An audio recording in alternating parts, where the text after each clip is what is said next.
Dahulu kala, ada seorang raja bernama Bima memerintah kerajaannya. Dia tulus dan proaktif. Kalau ada masalah, dia akan mencoba menyelesaikannya dengan segera mungkin. Namun, Ratu sang istri sedih karena mereka hingga kini belum memiliki anak sendiri. Raja tahu akan kemurungan sang ratu. Tak lama kemudian, tersiar kabar dan orang-orang di kerajaan pun mulai bergosip tentang ketidakbahagiaan pasangan karena belum menjadi orang tua. Raja tidak akan pernah berbagi kesedihannya dengan siapapun, atau dia akan membiarkannya mengambil alih untuk profesionalnya. Suatu hari, seorang petapa mendekati raja dan berkata, "Rajaku, aku telah melakukan perjalanan jauh untuk bertemu dengan kamu. Aku telah berkelana ke setiap desa di seluruh penjuru kerajaanmu. Kamu telah berhasil membuat semua orang bahagia kecuali dirimu sendiri. Aku datang ke sini untuk memberimu keranjang. Ini bukan keranjang biasa. Apapun yang kamu tempatkan di dalamnya akan menjadi 2 kali lipat jumlahnya." Raja pun pergi dan mengulangi semuanya kepada ratu. Kamu yakin ini nyata? Apa itu benar-benar membuat jumlahnya berlipat ganda? Itulah yang dikatakan petapa itu. Sejujurnya aku sendiri sulit mempercayainya. Apa ini benar-benar keranjang ajaib? Ratu melepas salah satu gelangnya dan meletakkannya ke dalam keranjang. Gelang itu berubah menjadi 2 gelang yang identik. Raja dan ratu begitu senang, beranggapan bahwa ini berarti tidak akan pernah ada kekurangan atau kelaparan di dalam kerajaan mereka. Ini berarti mereka akan selalu memerintah dalam keadaan berkelimpahan. Namun, raja dan ratu tidak sepenuhnya puas dengan kondisi kehidupan mereka. Mereka masih merindukan keturunan. Setelah beberapa hari, penjaga gerbang mendekati raja dan berkata, "Rajaku, seorang lelaki bernama Bola meminta izin untuk bertemu dengan kalian. Ia ditemani oleh istrinya, Suleha, dan seorang bayi yang baru lahir." Raja menyetujui sang tamu masuk. Bola melipat tangannya untuk menunjukkan rasa hormatnya kepada raja dan berkata, "Rajaku, kami tahu kamu merindukan seorang anak. Kami ingin kamu mengambil anak kami. Tolong pertimbangkan dirimu untuk menjadi orang tuanya mulai sekarang." Sebelum raja menjawab, ratu bergegas mengambil anak itu dari pelukan Suleha dan memeluknya. Dia mulai mengucapkan terima kasih ke pasangan itu. Raja menyaksikan semua ini dengan diam. Dia sibuk mengamati Bola dan Suleha. Meskipun wajah mereka tampak begitu tenang, namun rasa bisa mencium rasa sakit yang tak nampak di mata mereka. Raja pun berkata kepada mereka, "Ratuku, tolong kembalikan anak itu kepada orang tuanya. Kita akan tetap bisa tanpa punya anak, tetapi tidak adil memisahkan seorang anak dari orang tuanya." Mendengar ini, Bola dan istrinya melipat tangan mereka dan mulai memohon kepada sang raja dan sang ratu. Suleha mengatakan, Terimalah anak ini sebagai milik kalian berdua, wahai raja. Aku mohon padamu. Raja dan ratu terkejut melihat seorang ibu yang begitu putus asa untuk menyerahkan anak kandung yang mereka lahirkan sendiri. "Mengapa kamu ingin kami mengambil anak kalian? Tidak ada di dunia ini seorang ibu mau memberikan anaknya dengan biaya apapun. Dan kamu di sini dengan tenang mengajukan diri melakukannya. Apa alasan sebenarnya?" Bola menjelaskan, "Ini alasannya, kami telah dikutuk. Kalau kami tidak memberikan bayi kami kepada pasangan tanpa anak dalam 12 hari, pada hari ke-13 bayi kami akan meninggal seketika. Rajaku, hari ini dihitung sebagai hari ke-12 sejak dia lahir. Tolong bantu kami dan terima anak ini sebagai milik kalian. Kami tidak ingin dia meninggal." Kalian pergilah dulu dan istirahat sebentar. Kami akan segera memberitahu kalian keputusan kami." Raja berjalan ke tempat paling sepi di taman halaman kerajaan mereka. Ratu mengikuti dengan menggendong sang bayi di tangan. Sang ratu mengamatinya dan tahu sang raja sedang bersedih. Bagaimana bisa kamu tidak bahagia hari ini? Tuhan akhirnya memberkati kita dengan seorang anak. Pasangan ini rela memberi kita anak mereka. Kita tidak pernah meminta mereka. Alih-alih menjadi gembira, kamu malah kelihatan khawatir. Rakyatku sendiri akan berpisah dari anaknya dan menghabiskan sisa hidup mereka dalam kesengsaraan karena mereka akan merindukannya. Bagaimana aku bisa merasakan bahagia ketika ada orang lain yang kesakitan? Sang ratu mulai merenungkan hal ini. Kemudian dia berbicara, Rajaku, mengapa kita tidak menempatkan anak ini di keranjang ajaib? Dengan begitu kita akan memiliki 2 orang anak. Kita jaga anak ini untuk menyelamatkannya, dan yang lainnya dapat diasuh oleh Bola dan Suleha. Begitu dia mendengar ini, wajah sang raja bersinar dengan cahaya kebahagiaan. Aku bahkan tidak pernah memikirkan ini. Ayo ratuku, mari kita bawa anak ini kembali ke dalam. Keranjang itu ada di dalam istana. Kamu dapat menempatkan dia di dalamnya. Kita akan punya 2 bayi, bukan 1. Raja dan ratu pun segera bergegas berjalan berdua kembali. Menuju ke ruang dalam, tempat keranjang itu mereka simpan. Sang ratu lalu menempatkan anak itu di keranjang. Sekarang ada 2 bayi, bukannya 1 di dalam keranjang. Raja mengambil anak kedua dan ratu pun bergegas mengambil bayi yang asli. Mereka kembali ke Bola dan istrinya. Raja berbicara, "Ini, bawa anak kalian kembali."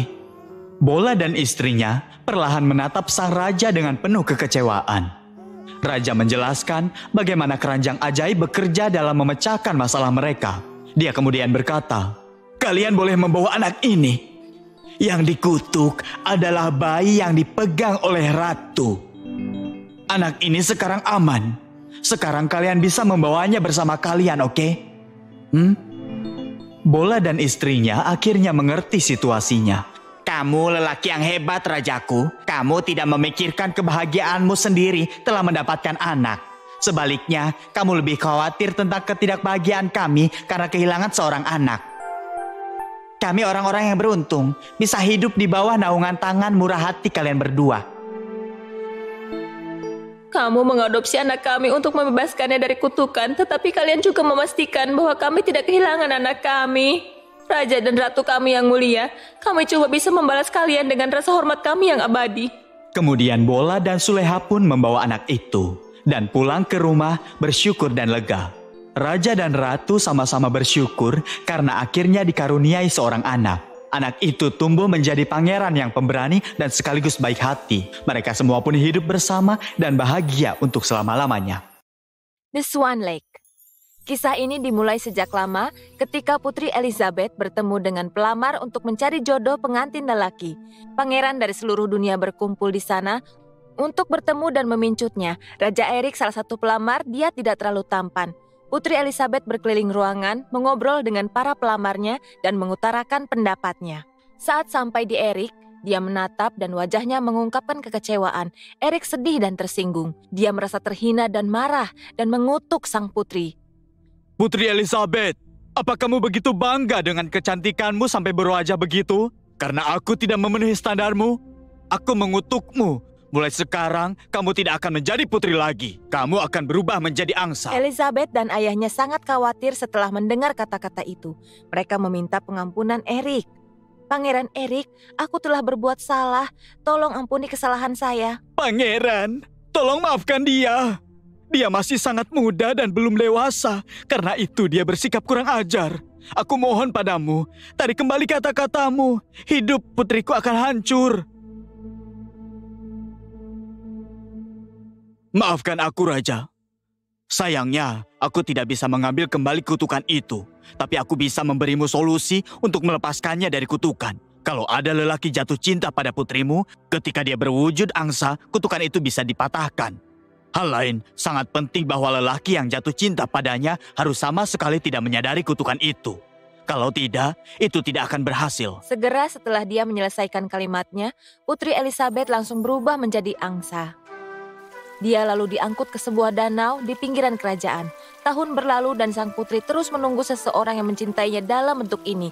Orang-orang datang ke danau, tetapi mereka pergi setelah mengagumi pemandangan di sekitarnya dan sang angsa. Bertahun-tahun telah berlalu. Aku mulai kehilangan harapan bahwa aku bisa bebas dari kutukan ini. Mungkin aku pantas hidup seperti ini selama sisa hidupku. Mungkin ini adalah pertobatanku. Malam itu, seorang musafir muda bernama James datang untuk duduk di tepi danau. Di kota sangat bising. Di sini semuanya sunyi dan tenang. Andai aku bisa tinggal di sini selamanya. James adalah lelaki kelas menengah tanpa memiliki keluarga. Dia merasa damai duduk di samping danau yang tenang ini. Dia beristirahat di sana untuk sementara waktu. Lalu dia mendengar suara. Apa kabar? Apakah suara itu berasal dari tengah danau ini? Mungkin telingaku berdenging. Tidak, telingamu baik-baik saja. Lihatlah danau, ini aku, seekor angsa. Begitu, aku tidak tahu angsa bisa bicara, mana mungkin. Mungkin aku bisa berbicara dan aku tinggal di sini. Tepat di danau, ini danauku. Aku dengar kamu bilang merasa damai di sini. Kamu bisa datang ke sini kapanpun hatimu menginginkannya. Terima kasih telah mengizinkan aku. Aku merasakan kebahagiaan di sini. Aku benar-benar tidak ingin pergi dari danau yang tenang ini. Namaku Elizabeth. Siapa namamu? Namaku James. Namamu terdengar seperti seorang putri. Ayahku memilih nama itu untukku. Dan ya, dia memang memperlakukan aku seperti seorang putri. Ikut aku akan mengajakmu berkeliling danau dan menunjukkan semua bunga yang cantik. Elizabeth mengajak James berkeliling ke danau dan air terjunnya. Dia membawakan bunga untuknya, termasuk teratai. Wow, Elizabeth. Aku belum pernah melihat pemandangan yang lebih indah. Aku suka berbicara dan menghabiskan waktu dengan kamu. Aku juga, James. Silakan datang lagi nanti. Aku juga kesepian di sini. Aku satu-satunya angsa di sini. Aku sangat menunggu kembalimu. Aku tahu bagaimana rasanya hidup sendirian. Aku akan datang lagi besok. Secercah harapan baru tengah menerangi hati angsa. Dia berharap bisa bertemu dengan James lagi. Sifat sopan dan kata-kata James yang baik yang membuatnya terkesan. Keesokan harinya, James kembali pada waktu yang sama. Sang putri sangat senang bisa melihatnya lagi. James, aku sudah menunggumu. Kamu tepat waktu sekali. Matahari akan segera terbenam dan pemandangannya indah sekali dari sini. Cobalah kamu lihat. Aku sangat menantikan bisa datang kembali ke sini melihat kamu. Aku datang segera setelah menyelesaikan pekerjaanku. Kamu benar, pemandangannya indah sekali. Mereka pun menyaksikan matahari terbenam berdua bersama. James terlihat sangat bahagia. Elizabeth, ternyata kamu benar sekali. Aku akan datang tiap hari menontonnya bersamamu. Iya, James, itu tak terlupakan. Namun keindahan yang seperti itu jarang dinikmati ketika kita sendirian. Aku bisa memahami kesedihanmu, Elizabeth. Tapi tolong jangan anggap dirimu sendirian. Aku di sini bersamamu. Aku akan ada untukmu apapun yang terjadi. Mendengar James mengucapkan kata-kata ini, Elizabeth menitikkan air mata kebahagiaan. Dia akhirnya bisa langsung merasakan bagaimana rasanya dicintai. Elizabeth menjadi sangat menyayangi James. Dia juga sadar bahwa hati yang baik lebih berharga daripada kecantikan, kekayaan, atau status. Dan yang paling penting adalah sifat yang baik dan tulus. James juga semakin menyukai Elizabeth. Tapi dia terus bertanya-tanya pada dirinya sendiri. Akankah seekor angsa memahami dan menerima cintanya? Suatu hari James tidak muncul di danau. Elizabeth menjadi cemas. Dan dia terus mengkhawatirkan akan kesehatan si James. Dia tidak bisa tidur pada malam hari. Mengapa James tidak datang hari ini? Mungkinkah dia dalam masalah? Ya Tuhan, tolong jaga dia tetap aman. Keesokan harinya, James datang sore hari jauh lebih awal dari biasanya. Saat melihatnya di sana, Elizabeth berkata, "James, kemarin kamu kemana? Kamu tidak memberitahuku kalau kamu tidak akan datang. Apa semuanya baik-baik saja? Nanti-nanti, jangan menghilang seperti itu tanpa memberitahuku. Kamu tahu betapa khawatirnya aku?" Oh tidak, maafkan aku Elizabeth. Aku harus pergi untuk bekerja. Aku baru kembali pagi ini. Aku janji tidak akan kemana-mana tanpa memberitahumu lebih dulu. Ini tidak akan terjadi lagi. Niatku bukan untuk membuatmu cemas. Diam-diam James senang karena Elizabeth begitu mengkhawatirkannya. Selain ibunya, tidak ada yang benar-benar peduli padanya seperti itu. Rasa hormat dan cinta ke Elizabeth yang dia rasakan sebelumnya tumbuh lebih besar. Dia memutuskan untuk mengakui perasaannya kepadanya. Dia akan hadapi akibatnya nanti. Elizabeth, ada yang ingin kukatakan padamu. Katakan padaku, James, apa itu? Sepertinya aku telah jatuh cinta padamu. Hatiku mengatakan ia selalu ingin bersamamu. Ketika bangun di pagi hari, aku menantikan saat aku bisa kemari dan bersamamu. Begitu James mengucapkan kata-kata ini, angsa itu berubah kembali menjadi si putri yang cantik. James heran dan dia pun bertanya padanya. Elizabeth, bagaimana kamu berubah menjadi manusia? Apakah kamu seorang putri sejati? Baik, James sayangku. Beberapa tahun yang lalu, aku telah menghina seorang pangeran karena penampilannya dan dia telah mengutuk saya. Aku harus menjalani kehidupan angsa sampai seseorang benar-benar mencintaiku terlepas dari apa bentukku. Aku telah menerima kenyataan bahwa aku akan mati sebagai angsa. Tetapi cinta sejatimu sekarang telah membebaskan aku dari kutukan. Kalau kamu benar-benar seorang putri, bagaimana kamu akan menghabiskan hidupmu dengan lelaki biasa seperti aku? Cuma kamu yang mengajariku arti cinta yang sebenarnya. Tidak ada raja atau pangeran yang bisa dibandingkan dengan manusia biasa yang mampu mencintai seekor angsa. Kekayaan sejati seorang lelaki adalah sifatnya, bukan statusnya. Dan aku belum pernah bertemu orang yang sekaya kamu. Aku ingin menikah dengan kamu, James. Aku ingin menjadikanmu pendamping hidupku. Maukah kamu menikah dengan aku? Iya, Elizabeth. Aku mencintaimu juga. Aku bahkan tidak bisa membayangkan hidup tanpamu. Maka James dan Elizabeth pun akhirnya menikah. James pun diangkat menjadi pewaris tahta. James dan Elizabeth hidup bahagia dan damai bersama.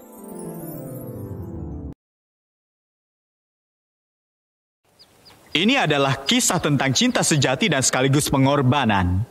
Stephen yang merupakan pangeran dari kerajaan yang luas sedang menunggang kudanya di hutan. Ia asik menikmati pemandangan. Ketika dia mendengar seorang gadis menangis kesakitan, dia melompat dari kudanya dan berjalan menuju sumber suara tersebut. Dia menemukan seorang gadis cantik sedang duduk terdiam di dekat semak-semak yang mungkin dia terluka.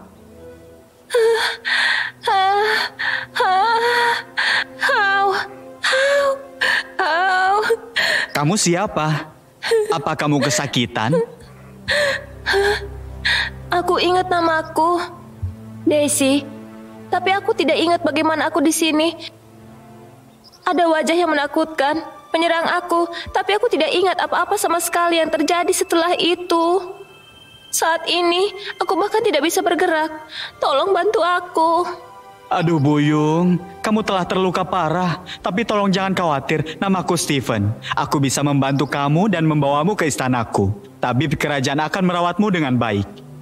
Pangeran Stephen dengan sangat lembut mengangkat Daisy ke dalam pelukannya. Lalu mereka berangkat menuju istana dengan menunggang kudanya. Di istana, sang pangeran bergegas memanggil sang tabib istana. Sang tabib segera tiba dan seketika mulai melakukan pengobatannya. Aduh, sakit. Aku tahu, kamu masih kesakitan. Berikan waktu agar obat-obatan sang tabib bekerja. Kamu pasti segera merasa nyaman, ramuannya pahit tapi manjur. Tutup matamu dan teguk. Perawatan Daisy berlanjut dan dia pun perlahan mulai pulih. Sekarang dia pun mulai bisa berjalan di sekitar istana. Tidak ada seorang pun yang diizinkan masuk ke kamarnya kecuali keluarga kerajaan dan tabib dan pelayannya. Pangeran akan mampir berkali-kali dalam sehari untuk memeriksanya. Hai pangeran yang baik, kamu telah begitu baik merawat aku dengan penuh perhatian dan kasih sayang. Rasanya aku sudah membaik sekarang. Aku harus merencanakan kepulanganku ke rumah, tapi aku tidak tahu di mana rumahku. Daisy, jangan terburu-buru. Aku perlu memastikan kamu pulih sepenuhnya. Kalau kamu belum sepenuhnya mendapatkan kembali ingatanmu, anggaplah dirimu sebagai tamu kerajaan kami. Aku telah merencanakan segalanya untuk menghiburmu. Stephen dan Daisy pun makin menjadi akrab satu sama lain. Seiring waktu, hati mereka pun saling suka. Benih cinta yang kecil itu kini telah berkembang menjadi pohon berbunga. Setiap kali Daisy sendirian, dia akan terus melirik ke pintu menantikan kedatangan si Stephen. Stephen, Aku mulai merasa aku harus tinggal di sini selamanya. Aku tidak akan pernah menemukan pendamping sejati seperti kamu dimanapun. Aku tidak bisa membayangkan meninggalkanmu. Desi, siapa yang memintamu pergi? Sekarang aku merasa kita harus menghabiskan sisa hidup kita bersama. Aku ingin itu juga. Stephen, saat kamu jauh dariku, hatiku menunggu-nunggu kepulanganmu secepat mungkin. Mataku rindu untuk melihatmu kembali. Wajahmu selalu membayangi pikiranku setiap waktu. Desi, aku juga begitu. Kemanapun pergi aku selalu merasa gundah, lalu aku mendapati diriku ingin kembali kepadamu lagi dan lagi. Aku tak pernah merasakan ketertarikan seperti ini kepada siapapun sebelumnya. Suatu malam, sebuah benda terbang mendarat di dekat istana. 2 peri keluar dari sana. Pangeran Stephen tercengang melihat kehadiran mereka. Kedua peri itu terbang langsung menuju ke kamar Daisy. Daisy, ikutlah dengan kami. Kami akan membawamu kembali. Kendaraan terbang kita tepat di luar. Kalian siapa? Kalian mau membawaku kemana dengan kendaraan terbang itu? Daisy, omongan macam apa ini? Kami datang untuk membawamu kembali ke negeri dongeng. Kamu peri seperti kami. Kamu tidak bisa tinggal di bumi selamanya. Oh tidak, aku tidak melihat mutiara ajaib di lehermu lagi. Di mana hilangnya? Lihat, itu sebabnya kamu tidak bisa ingat apapun. Kami bisa meminta Ratu Peri untuk mengembalikan ingatanmu. Peri menggunakan kekuatan sihirnya untuk menghubungi sang Ratu Peri. Ratu Peri menerima permintaannya dan menggunakan kekuatannya untuk memulihkan ingatan Daisy yang hilang dari jarak jauh. Pangeran Stephen, aku sadar kalau aku ini ternyata adalah seorang peri. Itu berarti aku terpaksa harus pulang ke negeri dongeng. Setelah mendarat di bumi, aku sendirian di hutan tempat kamu menemukan aku. Seorang penyihir menyerangku untuk mencuri mutiara ajaibku. Sepertinya aku tidak memiliki kekuatan yang dimiliki peri. Kamu menyelamatkan aku. Kamu jangkarku saat dibutuhkan. Untuk itu aku akan selamanya berhutang padamu. Maaf, tapi aku harus pulang. Bisakah aku menemanimu ke negeri dongeng? Tidak, pangeranku. Manusia tidak akan pernah diizinkan memasuki negeri dongeng kami. Kamu tahu kalau aku sangat ingin bisa hidup selalu bersamamu. Tapi aku terpaksa karena aku harus mengikuti aturan negeri dongeng. Aku akan berusaha untuk kembali dan melihatmu lagi. Tapi kalau tidak bisa, anggap ini sebagai pertemuan terakhir kita. Kekasihku, tolong maafkan aku.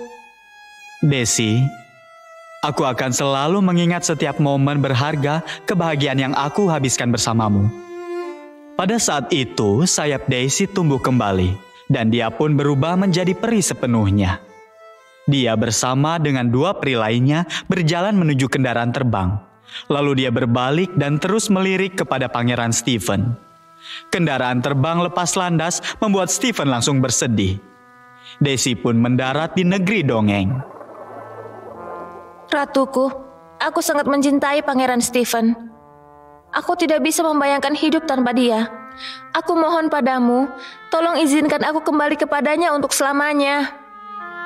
Daisy, apa yang kamu lakukan? Peri dan manusia tidak bisa memiliki hubungan satu sama lain.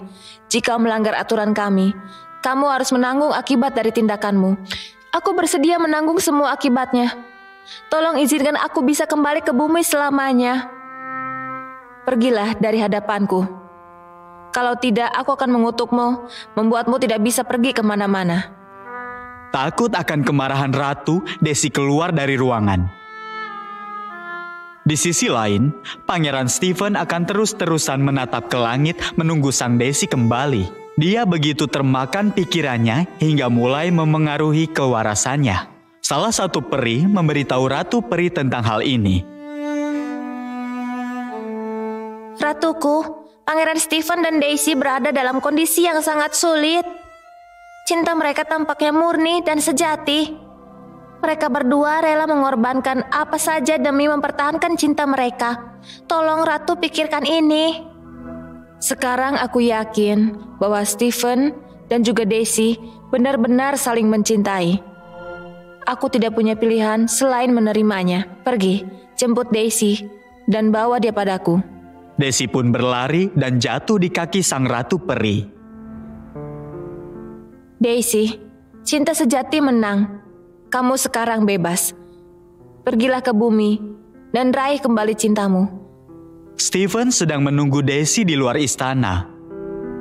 Tiba-tiba kendaraan terbang itu pun muncul dan mendarat tepat di depannya. Datanglah padaku putri sayang. Pengorbanan kita tidak sia-sia. Sang Pencipta telah mengatur persatuan ilahi kita.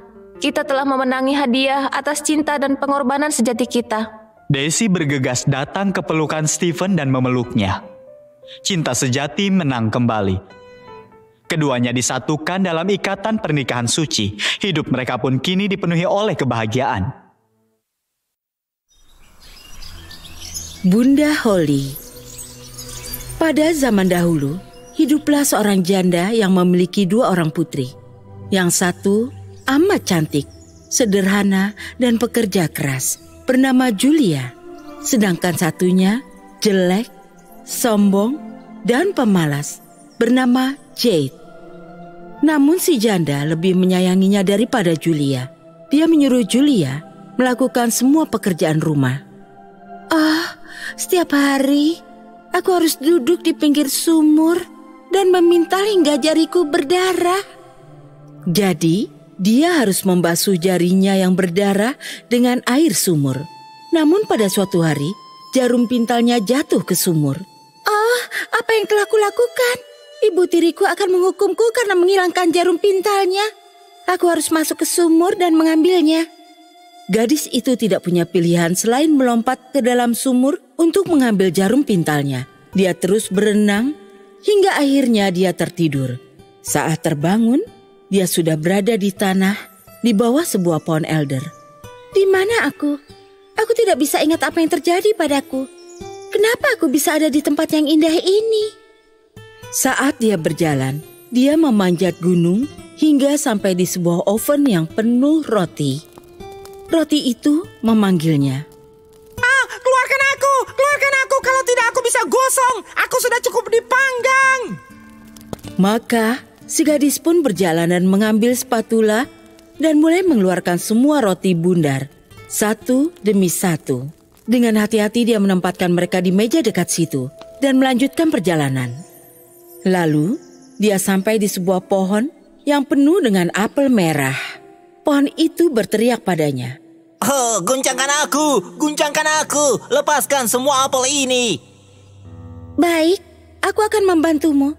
Aku akan menguncangmu hingga semua apel jatuh ke tanah. Setelah semua apel jatuh dari pohon, dia menumpuknya di sebuah bukit kecil di sebelah pohon, kemudian melanjutkan perjalanan. Akhirnya, dia pun memasuki hutan besi. Tempat apa ini? Julia melihat sebuah rumah kecil di dalam hutan, di mana ada seorang wanita tua dengan gigi panjang besar dan mata berapi-api, tengah melihatnya melalui jendela. Julia amat ketakutan dan hendak melarikan diri. Namun wanita tua itu memanggilnya. Apa yang kau takutkan, anakku? Masuklah ke dalam rumah dan tinggallah bersamaku. Bila kau lakukan semua pekerjaan dengan baik, maka segalanya juga akan berjalan baik bagimu. Suatu hal yang harus kau lakukan dengan baik adalah menggoyangkan ranjangku dengan seksama. Maka di dunia ini akan turun salju. Aku adalah Bunda Holly. Aku menurunkan salju di seluruh dunia. Karena wanita tua itu berbicara kepadanya dengan amat lembut, dia pun setuju dan mulai bekerja. Aku amat puas dengan pekerjaanmu. Kau menggoyangkan ranjangnya seperti yang kuperintahkan? Terima kasih Bunda Holly, aku senang mendengarnya. Aku juga senang tinggal di sini. Masakanmu juga amat lezat. Namun setelah beberapa bulan, si gadis mulai merasa sedih dan mulai berpikir untuk kembali pulang. Suatu hari, dia berkata pada si wanita tua, "Aku rindu rumah, dan walau aku hidup dengan nyaman di sini, aku harus kembali ke rumahku."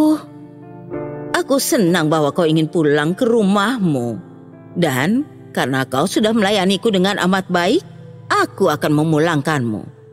Dia memegang tangan gadis itu lalu membawanya ke pintu emas besar. Saat dia melewatinya, hujan emas yang lebat menjatuhinya, membuat gaunnya berubah menjadi emas. Semua ini adalah milikmu. Karena kau telah bekerja keras, dan aku juga memberimu jarum pintal emas baru. Pintu pun tertutup dan Julia telah kembali ke dunianya lagi. Tak jauh dari rumah ibu tirinya. Saat dia masuk ke dalam rumah, karena dia ditutupi oleh emas, si janda pun menyambutnya dengan ramah. "Ibu, kau tidak akan percaya apa yang terjadi padaku."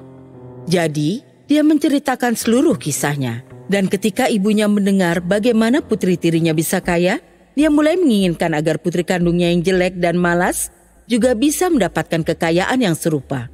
Maka si janda menyuruh Jade untuk duduk di pinggir sumur dan memintal. Namun karena dia terlalu malas untuk memintal hingga berdarah, dia hanya menusukkan tangannya ke dalam semak berduri. Kemudian melempar jarum pintalnya ke sumur dan melompat mengejarnya. Kemudian dia mendapati dirinya ada di sebuah padang rumput yang dikelilingi mawar. Kemudian mengikuti jalan yang sama. Saat sampai di sebuah oven penuh roti, para roti berkata, "Oh, keluarkan aku, kalau tidak aku bisa gosong, aku sudah cukup dipanggang." Namun dia terlalu malas dan dia tidak peduli.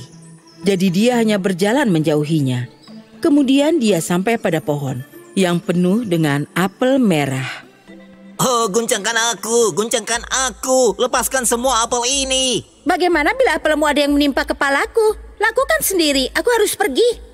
Saat dia sampai di rumah tengah hutan, dia sudah tahu mengenai gigi besar Bunda Holly dan matanya yang berapi-api, dan langsung setuju bekerja padanya. "Pada hari pertama ini aku harus bekerja dengan amat baik sama seperti saudariku. Aku harus lakukan apa yang wanita tua itu perintahkan padaku. Aku harus dapatkan emas itu." Namun pada hari kedua, "Aku amat lelah. Hari ini aku tidak akan lakukan apa-apa. Aku bahkan tidak mau turun dari ranjang." Maka dia pun sama sekali tidak merapikan ranjang Bunda Holly. "Aku amat kecewa dengan Jade dan muak dengan kemalasannya. Aku akan menyuruhnya untuk pergi sekarang juga." Kemudian si wanita tua itu membawanya ke sebuah pintu dan membukanya. Saat si gadis pemalas ini berdiri di ambang pintu, alih-alih emas, sepanci penuh ter ditumpahkan ke atasnya, menutupinya dari ujung kaki ke ujung kepala. "Ini adalah imbalan atas pekerjaanmu." Kemudian dia menutup pintunya. Maka Jade pun kembali ke dunianya dengan penuh ter. Dan ter itu terus menempel padanya selama-lamanya. Selesai.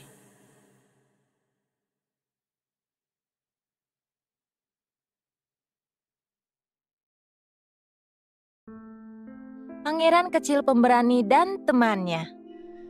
Kisah ini dimulai di kerajaan Virosnagar. Raja dan Ratu Virosnagar memutuskan untuk pergi naik kereta, meninggalkan putra mereka yang baru berusia 12 tahun Anggat Kumar kembali ke istana.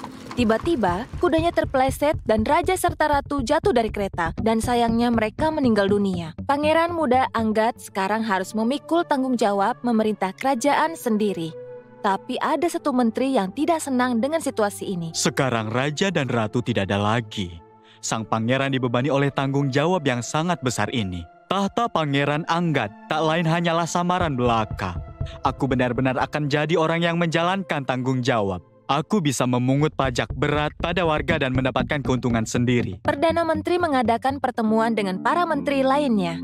Maka Pangeran Anggat dinobatkan sebagai penguasa kerajaan dalam sebuah upacara yang dihadiri oleh wakil masyarakat.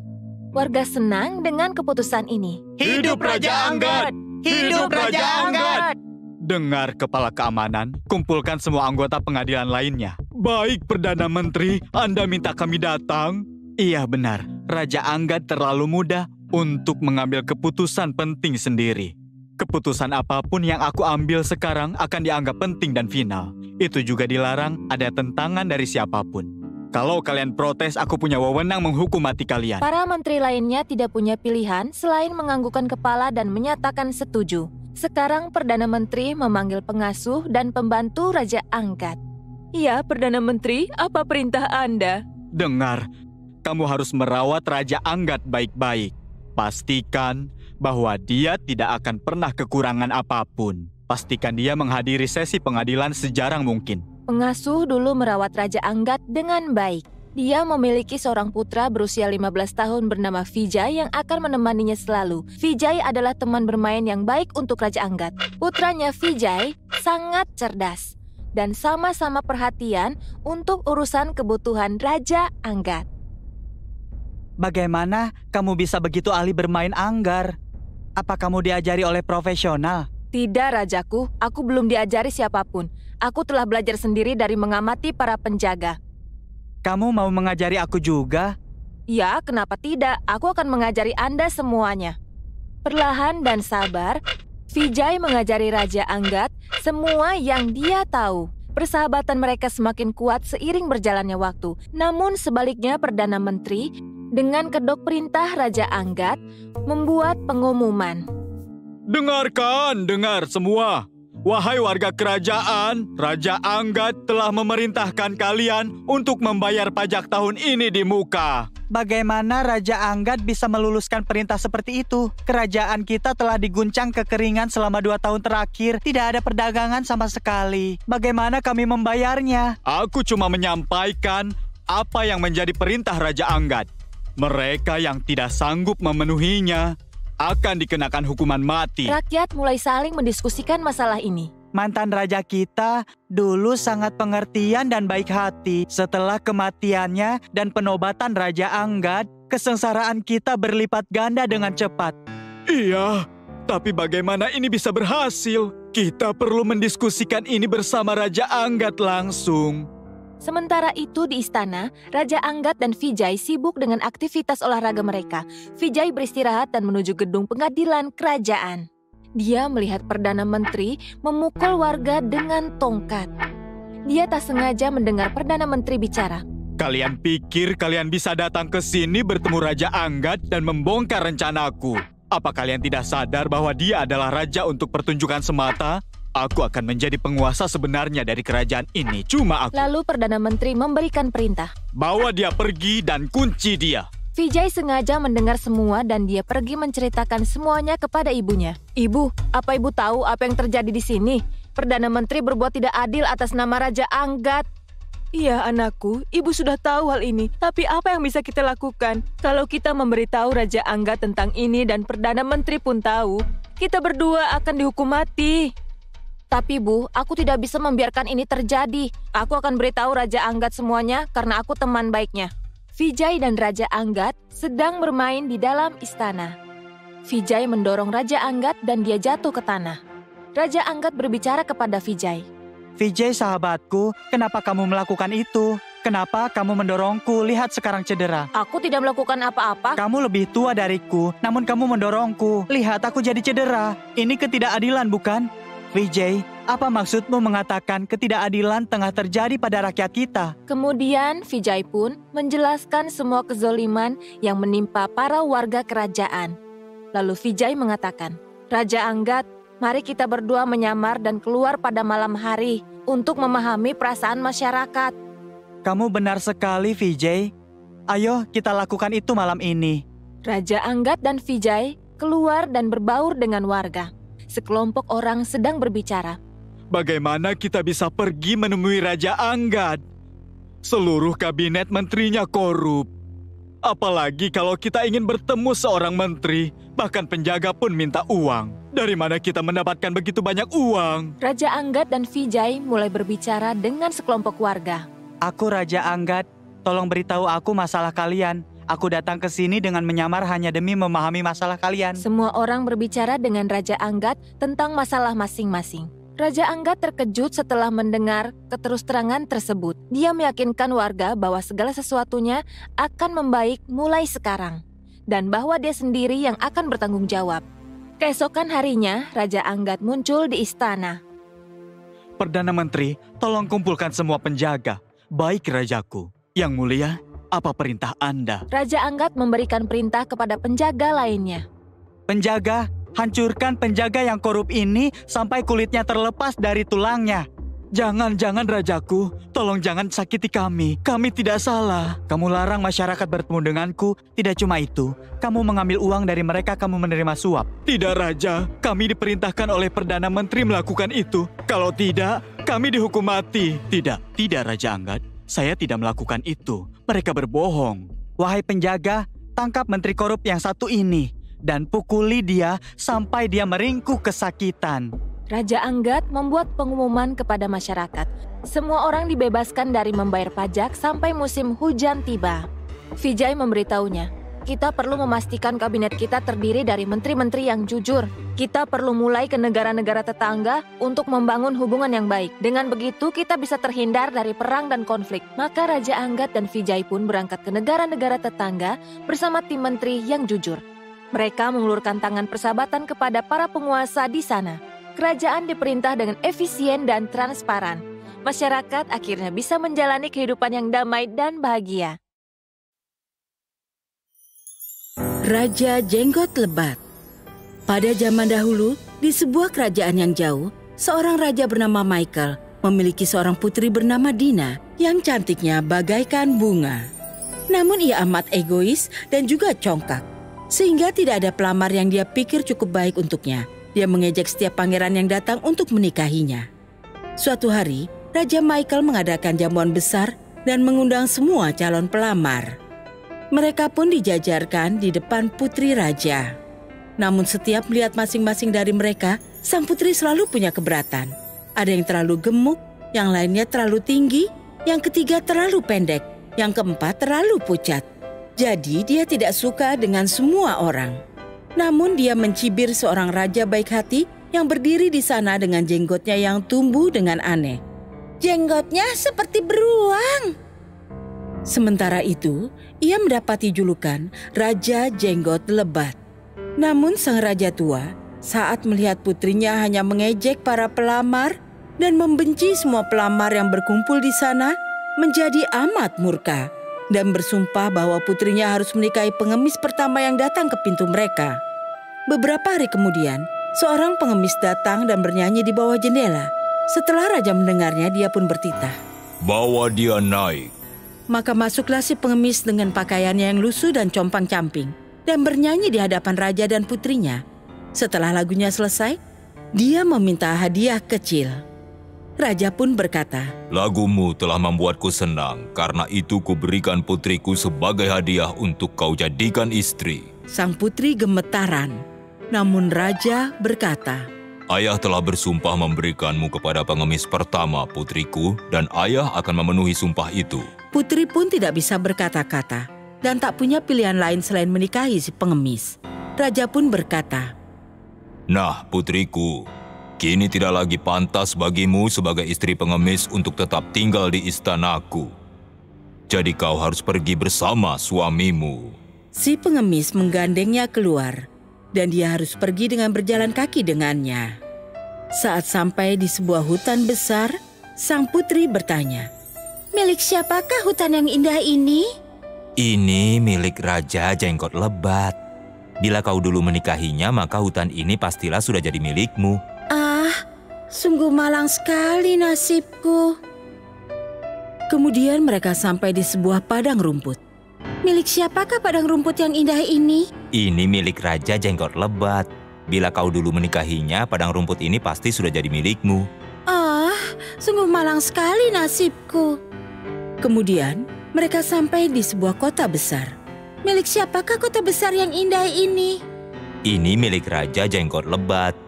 Bila kau dulu menikahinya, kota ini pasti sudah jadi milikmu. Ah, sungguh malang sekali nasibku. Akhirnya mereka tiba di sebuah gubuk yang amat kecil. Ah, ya Tuhan, milik siapakah gubuk yang kecil dan jelek ini? Ini adalah rumahku, di mana kita akan tinggal bersama. Sang putri pun memasuki gubuk. Di mana pelayannya? Pelayan apa? Kau kini istriku, buatkan aku makan malam. Aku sangat lelah. Jadi, aku kini pelayanmu? Benar. Namun Dina tidak bisa memasak sama sekali. Jadi si pengemis harus membuat makan malamnya sendiri. Lalu mereka pergi tidur. Namun si pengemis memaksa Dina untuk bangun pagi-pagi sekali. Selama beberapa hari, mereka hidup seperti ini dan menghabiskan seluruh persediaan mereka. Istriku, kita tidak bisa terus-menerus tanpa penghasilan. Aku akan coba menjual panci gerabah. Kau harus ke pasar dan menjual gerabahku. Bila ada orang dari kerajaan ayahku datang ke pasar dan melihatku berjualan di sana, mereka pasti akan mengejekku. Namun si pengemis sedang tidak berselera untuk mendengarkannya. Keesokan harinya, sang putri berjualan di pojok pasar. Namun tiba-tiba datanglah pengendara kuda mabuk. Dan kudanya menginjak panci-panci yang dia jual hingga hancur berkeping-keping. Dia mulai menangis, tidak tahu harus berbuat apa. Tidak. Dia berlari pulang dan menceritakan musibah ini pada si pengemis. Jangan menangis, aku lihat kau tidak bisa bekerja sama sekali. Jadi aku tadi ke istana raja kita dan bertanya apakah ada lowongan bagi seorang pelayan dapur. Dan mereka berjanji mempekerjakanmu. Dengan begini kau bisa dapat makanan tanpa harus bekerja keras. Dina kini menjadi pelayan dan melakukan pekerjaan kotor. Di kedua kantungnya, dia mengikatkan sebuah kendi kecil untuk membawa pulang sisa makanan. Dan tiap malam, dia membawa pulang makanan untuk suaminya. Pada pernikahan putra sulung Laja, si putri miskin pergi ke ruang tahta kerajaan dan berdiri di dekat pintu untuk menyaksikan. Namun para pelayan yang membawa nampan penuh makanan lezat berjalan melewatinya. Para pelayan merasa kasihan padanya dan memberikan beberapa potong makanan padanya. Dina mengambil dan meletakkannya ke dalam kendi untuk dibawa pulang. Kemudian putra sang raja masuk. Saat dia melihat wanita cantik yang berdiri di dekat pintu, dia memegang tangannya dan ingin berdansa dengannya. Namun Dina menolak dan mundur ketakutan. Karena dia melihat bahwa itu adalah Raja Jenggot Lebat. Pelamar yang pernah dia tolak dengan kata-kata yang menyakitkan. Namun dia tidak bisa menolak. Dan Raja Jenggot Lebat membawanya ke ruang dansa. Saat mereka sampai di tengah lantai dansa, tali di kantungnya yang mengikat kendinya putus. Dan kendinya jatuh di lantai. Makanan pun berhamburan kemana-mana. Dina merasa amat malu. Dina melompat ke pintu dan hendak pergi dari sana. Namun di tangga, sang pangeran menangkapnya dan membawanya kembali. Pangeran berkata dengan lembut padanya, "Jangan takut.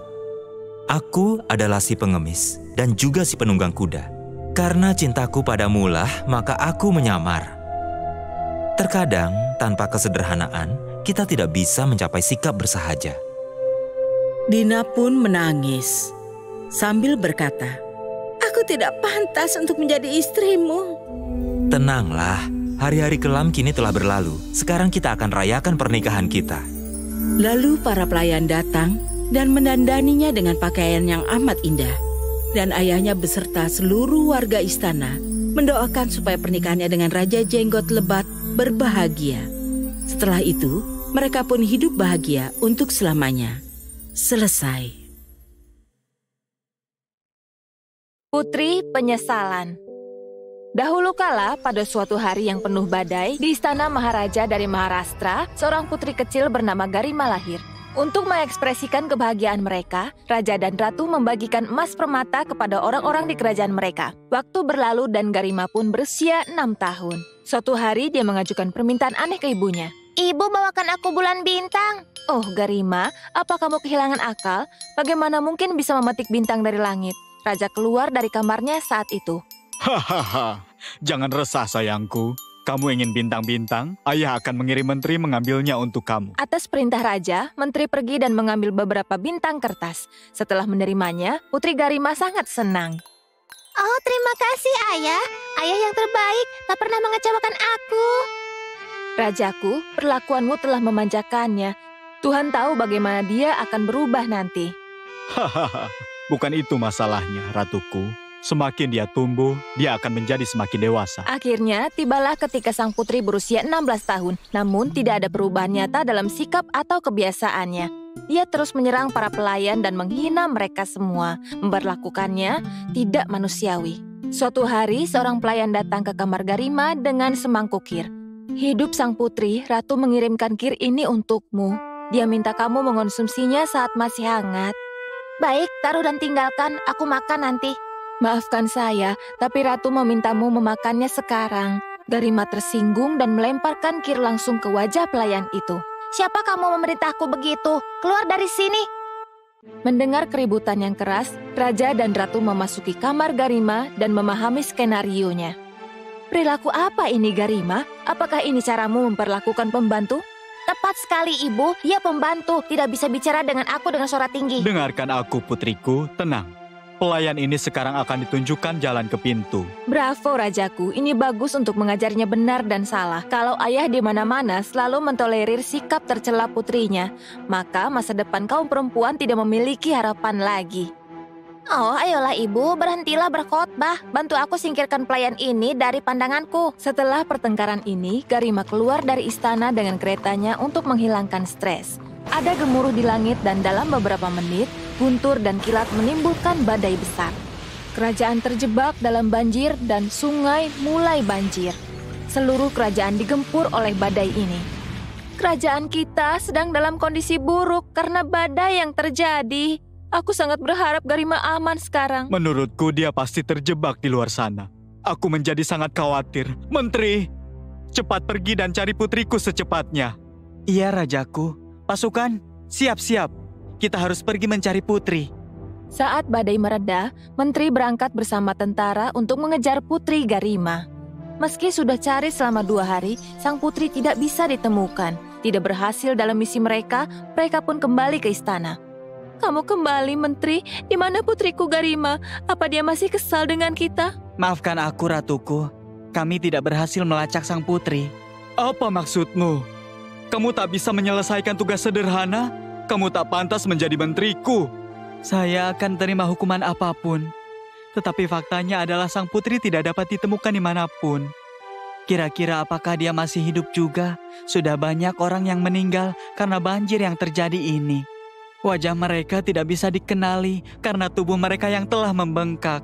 Setelah mendengar ini, Ratu pingsan dan jatuh. Raja mulai menangis bukan main.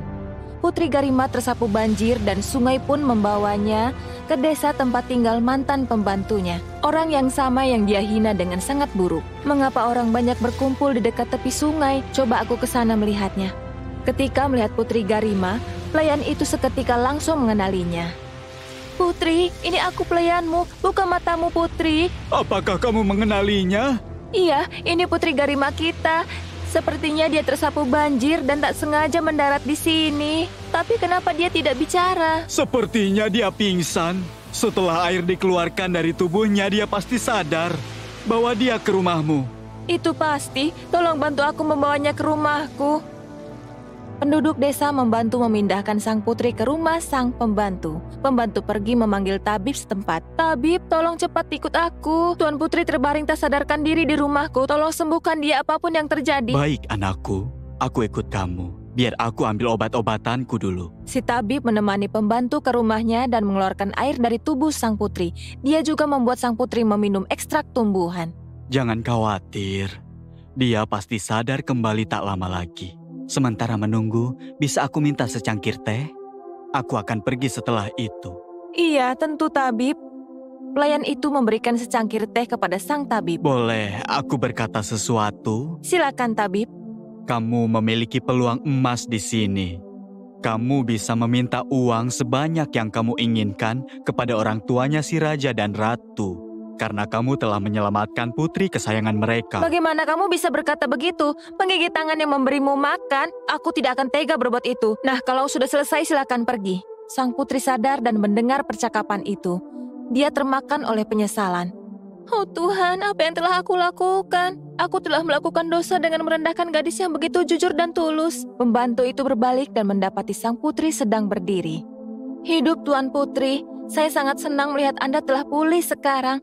Mohon maafkan aku berperilaku sangat kasar kepadamu, aku merendahkanmu, kamu telah menyelamatkan aku takkan bisa membalas kebaikanmu. Saya cuma melakukan tugas, Raja dan Ratu selalu baik kepadaku. Tak usah Tuan Putri khawatir, Anda harus makan, minum obat dan istirahat dulu. Tuan Putri sangat butuh istirahat.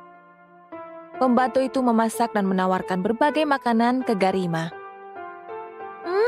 Makanan yang enak, sama seperti masakan koki kerajaan kami. Setelah makan dan minum obat, Putri Garima melanjutkan beristirahat. Ya Tuhan, aku sangat lapar. Sepertinya aku harus puas dengan makanan sisa. Keesokan harinya, tetangga pembantu itu mengunjungi rumahnya. Aku melihatmu di toko perhiasan kemarin.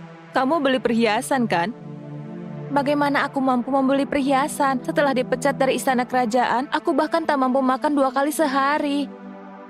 Mungkin mataku yang keliru.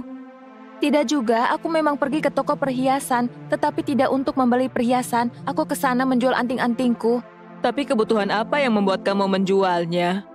Sebenarnya aku butuh uang untuk membeli makanan buat sang putri. Dia tidak terbiasa dengan makanan membosankan seperti kita. Aku putuskan untuk menawarinya berbagai hidangan. Oh, jadi begitu.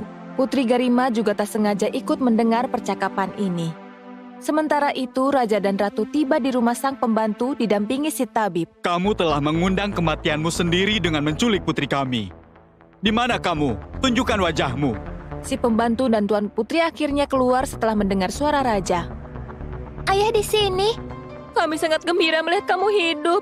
Terima kasih Tuhan, pelayan itu tidak menyakitimu dengan cara apapun. Ratuku, mana mungkin saya tega menyakiti putri kita sendiri. Diam kamu. Kalau tabib tidak memberi kami berita ini dengan imbalan, kami tidak akan tahu keberadaan anak tunggal kami ini. Tenang ayah, tabib ini serakah. Ayah tak perlu memujinya. Biarpun dia mengiminginya, pelayan yang jujur ini tidak goyah. Tidak cuma itu, dia jual perhiasannya sendiri untuk menyediakan makananku. Benarkah itu anakku? Iya, itu benar. Satu-satunya yang bersalah adalah si tabib ini. Hari ini aku benar-benar menyesal telah dilahirkan sebagai seorang putri. Harusnya aku lahir di gubuk. Disinilah nilai-nilai moral sebenarnya ada di antara orang miskin, bukan di istana. Maafkan aku, anakku. Kamilah yang sebenarnya salah. Prajurit, tangkap tabib ini dan jebloskan dia ke penjara bawah tanah. Aku minta belas kasihmu, Rajaku. Aku dibutakan oleh keserakahan. Mohon ampuni aku. Maka sang tabib pun ditangkap. Ayah, ibu, pembantu tidak akan lagi tinggal di gubuk ini. Dia akan tinggal di istana bersama kita. Terserah maumu, putriku. Kami akan mengungkapkan pertobatan kami juga. Mereka berempat hidup bahagia di istana untuk waktu yang lama.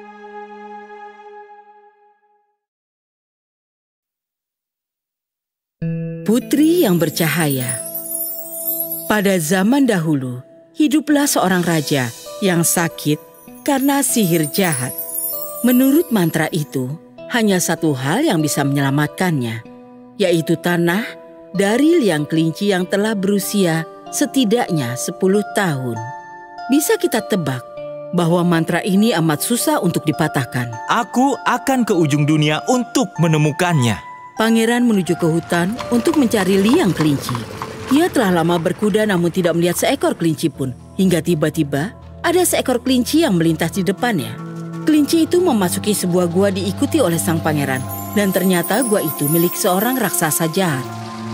Siapa yang datang ke sini?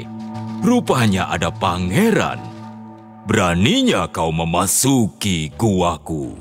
Aku perlu tanah dari liang kelinci. Tolong izinkan aku mendapatkannya. Nyawa ayahku bergantung pada itu. Setelah itu aku akan pergi. Apa kau pikir aku bisa ditipu? Kau tidak boleh kemana-mana. Raksasa pun memasukkan pangeran ke dalam kerangkeng. Lepaskan aku! Tolong lepaskan aku! Selama 2 hari, pangeran terjebak dalam kerangkeng. Dia coba untuk keluar, namun tidak bisa. Dia amat khawatir akan ayahnya. Pada malam kedua, kerangkeng itu tiba-tiba terbuka. Pangeran melihat cahaya yang aneh. Dan dia melihat seorang gadis. Itu adalah gadis paling bercahaya dari seluruh dunia. Akulah kelinci yang tempo hari kau ikuti. Raksasa telah menyihirku sehingga aku menjadi kelinci setiap siang. Dan kembali menjadi putri saat malam hari. Cepat, raksasa sedang keluar. Larilah sebelum dia kembali. Dan ambillah tanah ini dari liang kelinci berusia 10 tahun untuk ayahmu. Pergilah sekarang. Bisa kau ulangi lebih pelan lagi? Raksasa sedang pergi. Kau ingin aku lari? Benar. Sebelum dia kembali? Iya. Lalu kau ingin aku membawa tanahmu? Sebaiknya kau lakukan sekarang ya. Apa kau 10 tahun? Iya. Sebagai kelinci usiamu 10 tahun? Iya. Baik, terima kasih. Berikan tanahmu. Ini dia. Tuangkan, sedikit lagi. Oh, dan apa ada yang bisa kulakukan untuk menolongmu? Apa kau ingin tetap jadi kelinci atau... Tidak, aku baik-baik saja. Ya, tentu saja aku perlu pertolongan. Baik, apa yang bisa kulakukan? Larilah dari sini sekarang. Dan setelah ayahmu sembuh, pergilah berkelana di dunia. Kau akan temukan cara untuk menolongku. Sekarang pergilah. Itu petunjuk yang tidak jelas. Tapi aku adalah pengelana ulung. Baik, sampai jumpa lagi. di suatu tempat nanti. Selamat tinggal. Pangeran pun melakukan hal itu. Ia kembali ke istana dan menyelamatkan ayahnya. Setelah itu, seperti kata sang putri, ia memutuskan untuk berkelana di dunia. Ayah, sekarang ayah sudah sehat kembali. Aku akan menceritakan sesuatu. Ayah tahu tanah yang ayah makan sebagai obat. Aku mendapatkannya dari seekor kelinci. Namun ini bukan kelinci biasa. Kelinci ini sebenarnya adalah putri yang dikutuk menjadi kelinci setiap siang hari. Kita langsung ke intinya saja. Aku harus meninggalkan ayah dan pergi berkelana keliling dunia hingga menemukannya kembali. Itulah yang dia katakan padaku. Namun akan kupikirkan lagi. Aku mencintaimu, ayah. Senang ayah telah sehat kembali. Masih ada tanah di peti es. Anakku, ayah mengerti. Kurang lebih begitu. Terima kasih atas tanahnya. Putri kelinci telah menyelamatkan hidup ayah. Kau harus pergi kemanapun yang diperlukan untuk menolongnya. Ayah paham. Baiklah. Jadi, terima kasih. Lalu, aku juga akan lakukan ini dengan menyamar sebagai rakyat biasa dan melihat keahlian apa yang bisa kupelajari dalam perjalananku. Aku tidak tahu pengelanaan ini akan berlangsung berapa lama. Mungkin aku juga akan mengambil beberapa pendidikan kejuruan. Baiklah, ayah doakan yang terbaik. Semoga berhasil. Maka pangeran pun meninggalkan istana menyamar sebagai remaja biasa. Dia berkelana jauh dan suatu ketika dia bertemu dengan seorang nelayan di sebuah penginapan. Hei anak muda, aku belum pernah melihatmu di sini. Apakah orang baru?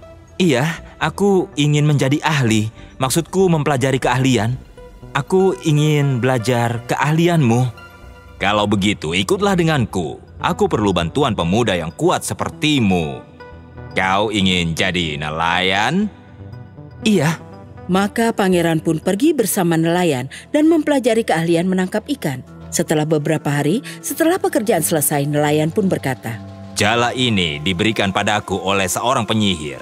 Tidak ada yang bisa lolos dari jala ini. Ambillah sebagai bayaranmu." Terima kasih banyak. Kemudian, pangeran pun melanjutkan perjalanan. Saat dia lapar, dia menangkap ikan. Saat perlu uang, ia menjual ikan. Lalu ia mencapai sebuah kerajaan yang baru.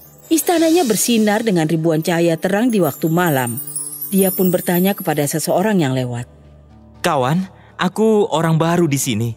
Tolong ceritakan, kenapa istana ini dihias?" "Istana ini dihias setiap malam. Sang raja adalah seorang ayah yang sangat bangga dengan kecantikan putri kami. Dan raja menantang pada setiap wanita yang bisa bersinar melebihi putrinya." Kenapa kecantikannya sangat ditekankan? Itu hanya kebanggaan seorang ayah. Oh, baiklah. Pangeran pun menuju ke ruang tahta. Yang mulia, hamba tahu seorang gadis yang bisa bercahaya seperti matahari. Hamba tahu, hamba melihat seorang gadis. Dia cantik dan bercahaya. Dia bagaikan memancarkan sinar mentari. Maafkan hamba tidak berpikir sebelum menghadap. Yang mulia, hamba tahu seorang gadis yang bisa bersinar seterang mentari.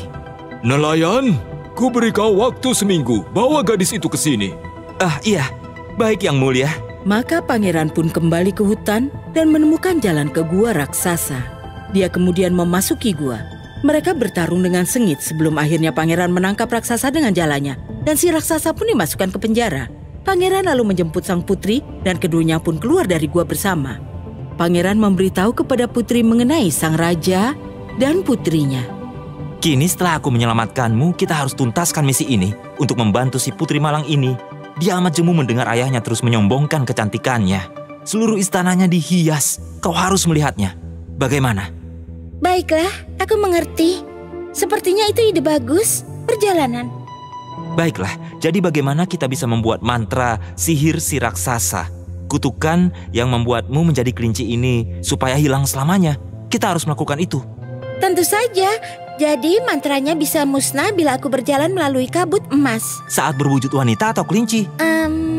Entahlah. Kita coba saja dua-duanya. Berapa lama lagi waktumu? Maka mereka pun menuju ke kerajaan. Mana gadis yang kau bilang lebih cantik daripada putriku ini? Yang mulia, untuk memunculkannya, hamba perlu kabut emas dari ruang harta Baginda. Apa Baginda punya semacam botol penyemprot? Karena sang raja amat ingin melihat sang putri yang bercahaya, maka dia pun bertitah. Berikan dia semangkuk debu emas. Debunya harus ditiupkan melalui pipa ke udara supaya debunya menyebar seperti kabut emas. Ini adalah bagian dari penampilan putri yang tercantik di dunia. Yang mulia, dia membuang waktu kita, juga debu emas Baginda. Bila dia membuang waktu kita, dia akan membayarnya. Maka debu emas pun diisikan ke dalam pipa. Lalu para hulu balang meniupnya sehingga debunya menyebar seperti kabut emas tebal. Kemudian tibalah sang putri. Dia berjalan keluar dari kabut emas. Mantra yang mengutuknya pun sirna. Dan seluruh kerajaan terkagum-kagum dengan kecantikannya. Tuan Putri, kau benar-benar wanita paling bercahaya di dunia. Kau sudah lihat, Ayah? Sekarang berhentilah menyombongkan kecantikanku kepada semua orang. Maafkan ayah, sayangku. Pangeran pun menceritakan semuanya kepada raja. Sang raja pun mengantarkan mereka kembali ke kerajaan sang pangeran, di mana mereka menikah dan hidup bahagia selamanya. Raksasa tidak pernah lagi mengganggu mereka. Namun mereka juga selalu berhati-hati supaya tidak bepergian ke dekat guanya lagi. Selesai. Syarat-syarat Sang Maha Kuasa. Ribuan tahun silam, saat Tuhan Tunggal Maha Kuasa hidup di antara semua makhluk hidup, Ia belum menciptakan manusia. Kelinci adalah hewan paling cerdas saat itu. Suatu hari, kelinci mengunjungi Tuhan di istananya yang juga ada dalam hutan. Senang menyambutmu di istanaku. Apa yang bisa kubantu? Tuhan yang Maha Kuasa, Kau berkuasa atas setiap orang dan segala hal di hutan ini. Kau adalah Tuhan sejati. Aku punya permintaan. Permintaan apakah itu? Hanya satu hal, kumohon jadikanlah aku cerdas dan bijak. Wah, wah, wah. Setiap orang ingin jadi kaya, dan kau minta aku membuatmu lebih cerdas. Mengapa? Karena aku ingin jadi lebih cerdas daripada semua hewan di hutan ini. Baik. Tapi kau harus tunjukkan kemampuanmu padaku. Karena aku berpikir untuk menciptakan makhluk baru untuk memberi mereka kebijaksanaan dan kecerdasan. Kalau kau membuktikan padaku kau mampu, aku akan membatalkan rencanaku menciptakan manusia. Bagaimana? Aku akan lakukan sebisaku. Kalau kau bisa mengambilkanku 5 burung biru, 5 kupu-kupu putih, seekor lebah sebesar dirimu, maka aku akan melakukan sesuatu untukmu. Aku akan mendapatkannya. Aku tidak akan gagal. Di dalam hutan, kelinci masuk kelihatan lelah. Ia duduk di tanah di tepi kolam. Semua jenis hewan masuk dan mulai minum air dari kolam itu. Lalu mereka pergi. 5 burung biru datang dan minum air dari kolam. Lalu mereka mulai bermain dan melompat. Hari ini aku akan tahu apa kemampuanku. Tidak mungkin. Mustahil. Itu tidak benar. Aku tidak percaya. Tidak, mereka tidak sebanyak itu. Kelima burung biru itu menghampirinya. Hai, kelinci, apa yang sedang kau bicarakan? Ada masalah apa? Tidak apa-apa. Itu hanya mustahil. Katakan, ada masalah apa? Seseorang memberitahuku bahwa kalian bisa datang bersamaku. Tapi aku tahu itu mustahil. Kalian pasti lelah. Apa kau bercanda? Kami tak pernah lelah. Kami selalu terbang jauh. Terbang tak melelahkan kami. Kami bisa pergi denganmu kemanapun kau pergi. 5 burung biru tertawa dan menari di sekitar si kelinci. Bagus. 5 kupu-kupu putih masuk dan mulai minum madu dari bunga-bunga dekat kolam. Wow, mereka kupu-kupu terindah yang pernah kulihat. Tapi tidak, kurasa mereka tidak bisa melakukannya. Itu pasti mustahil. Hah, apa yang aku pikirkan? Kelima kupu-kupu putih menghampirinya. Hei kelinci, apa katamu? Ada masalah apa? Tidak ada. Itu hanya mustahil. Katakanlah, ada masalah apa? Seseorang memberitahuku kalian bisa ikut denganku. Tapi aku tahu itu mustahil. Kalian akan kelelahan di perjalanan. Apa kau bercanda? Kau tak serius kan? Kami tak pernah kelelahan. Kami selalu terbang jauh. Terbang tak membuat kami kelelahan. Kami bisa ikut denganmu kemanapun kau pergi. Kelima kupu-kupu putih tertawa dan menari di sekitar si kelinci.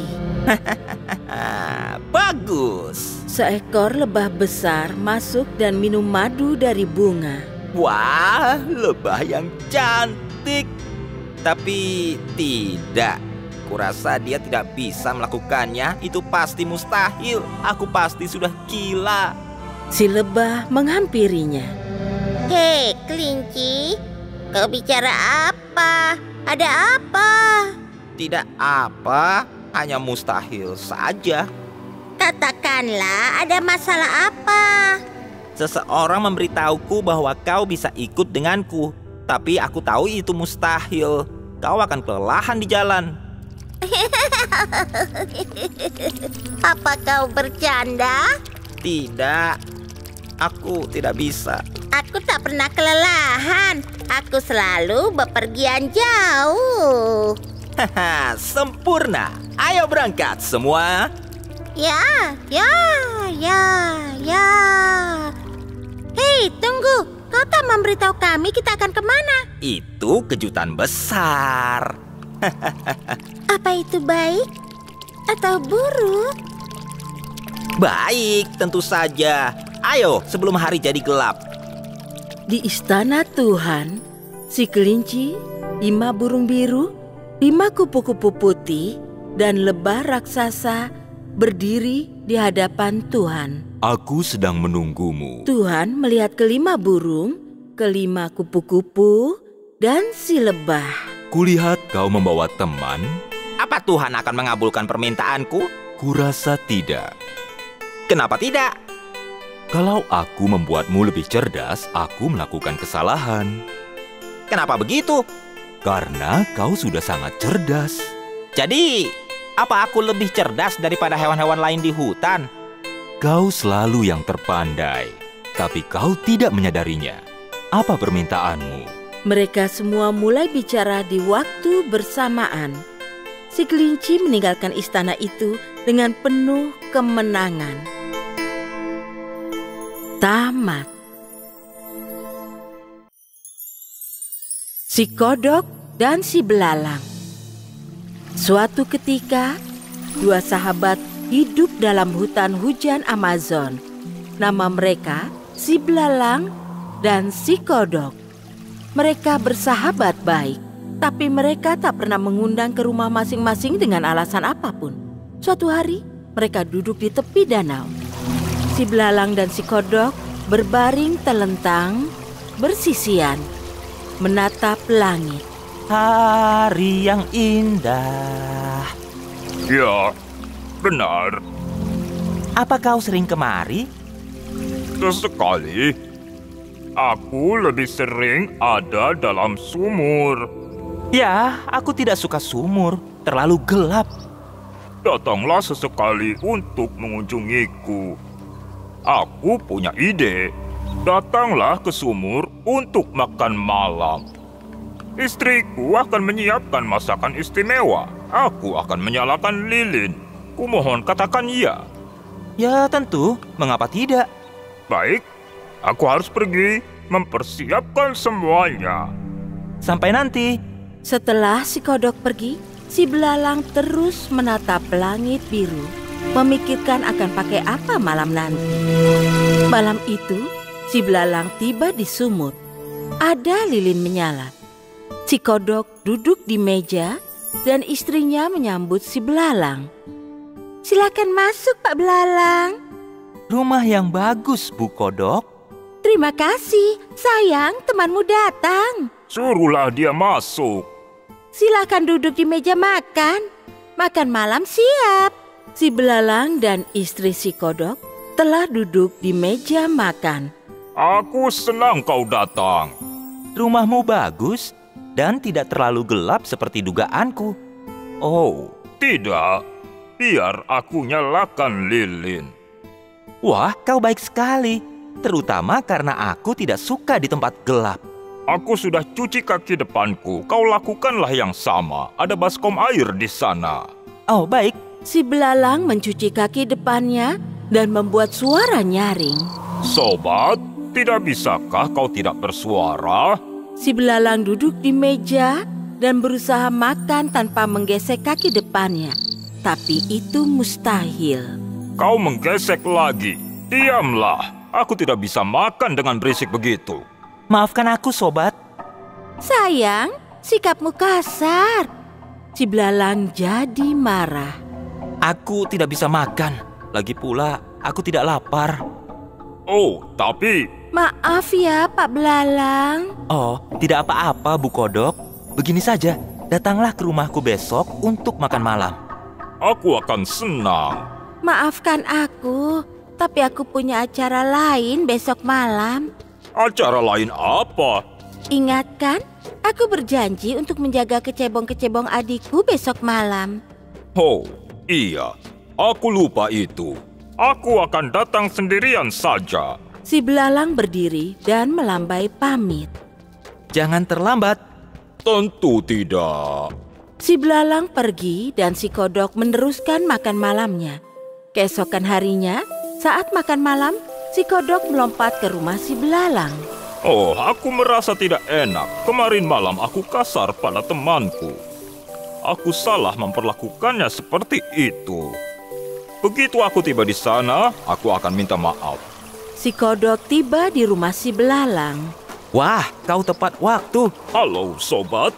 Aku datang lebih awal karena aku ingin bilang. Si Belalang menyela si Kodok. Jangan bicara lagi. Mari masuk, ikutlah makan malam. Tapi aku ingin mengatakan sesuatu. Si Belalang menyela si Kodok lagi. Makan malam bakal dingin. Aku sudah mencuci kaki depanku.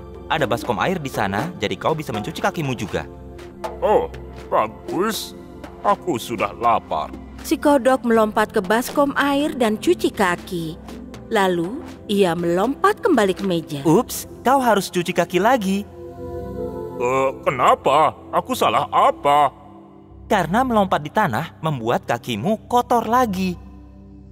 Si Kodok melompat kembali ke baskom. Ia mencuci kakinya lagi. Lalu, melompat kembali ke meja. Kelihatannya lezat. Berhenti. Apa lagi? Tolong jangan ambil makanan dengan kaki kotor. Ayo, cucilah lagi. Kodok jadi marah. Kau tidak mau aku makan bersamamu. Kau tahu persis aku harus menggunakan semua kakiku untuk melompat. Aku tidak bisa kalau itu jadi tidak kotor saat melompat dari baskom ke meja. Kau yang mulai kemarin malam. Kau tahu aku tidak bisa menggosok kaki depanku tanpa bersuara. Ya. Tapi karena itulah aku datang lebih awal untuk bilang aku minta maaf. Si Kodok pergi ke arah pintu. Kau mau kemana? Aku mau pulang. Kembalilah, maafkan aku. Apa kau ingin jadi temanku? Tentu saja. Kembalilah, mari kita makan malam bersama. Kita berdua mendapat pelajaran. Kau harus menerimaku apa adanya, dan aku akan menerimamu apa adanya. Si Kodok duduk di meja dan mereka berdua mulai makan. Ini makanan terbaik yang pernah kucicipi sejak lama. Dan ada lagi di dapur. Tamat.